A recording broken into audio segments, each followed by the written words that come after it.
നിങ്ങളുടെ ഇഷ്ട പരമ്പരകൾ എക്സ്ക്ലൂസീവായി സൺ നെക്സ്റ്റ് ആപ്പിലൂടെ തികച്ചും ഫ്രീ ആയി ഇപ്പോഴേ ആപ്പ് ഡൗൺലോഡ് ചെയ്യൂ. ഏട്ടൻ പറയുന്നൊന്നും എനിക്ക് മനസ്സിലാകുന്നില്ല. ഇങ്ങനെ എവിടെയും തൊടാതെ പറയാതെ കാര്യം എന്താന്ന് വെച്ചാൽ തെളിച്ച് പറ. ഏട്ടാ ചായ അവിടെ ചേട്ടൻ ഇതുവരെ കാര്യം പറഞ്ഞില്ല. വേറെ ആരുടെയും കാര്യമല്ല. ആ കേസ് അന്വേഷണത്തിന് വന്ന പോലീസ് ഉദ്യോഗസ്ഥയില്ലേ, എന്താ അവരുടെ പേര്? ദക്ഷ. ആ ദക്ഷ, അവര് തന്നെയാ എന്റെ പ്രശ്നം. ഈ വീട്ടിൽ വന്ന് കയറിയ നിമിഷം മുതൽ അവരുടെ പെരുമാറ്റം നീ ശ്രദ്ധിച്ചോ? അല്ല, അവരെന്തെങ്കിലും ഏട്ടനോട് ചോദിച്ചോ? അങ്ങനെ ചോദിച്ചിരുന്നെങ്കിൽ എനിക്കൊരു കുഴപ്പമില്ലായിരുന്നു.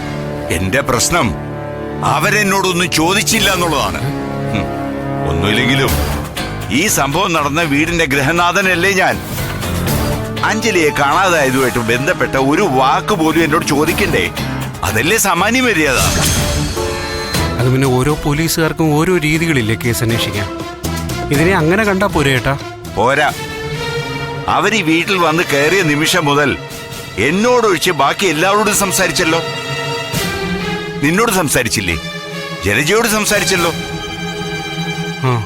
ആ സ്ത്രീ മനഃപൂർവ്വം എന്നോട് മാത്രം സംസാരിക്കാതിരുന്നതാ. എന്താ അതിന്റെ അർത്ഥം? അഞ്ജലിയെ കാണാതായ സംഭവത്തിൽ അവര് സംശയിക്കുന്നത് എന്നെയാ. അങ്ങനെ എന്നെ സംശയിക്കാൻ അവർക്ക് അവരുടേതായ ന്യായങ്ങളും കാണും.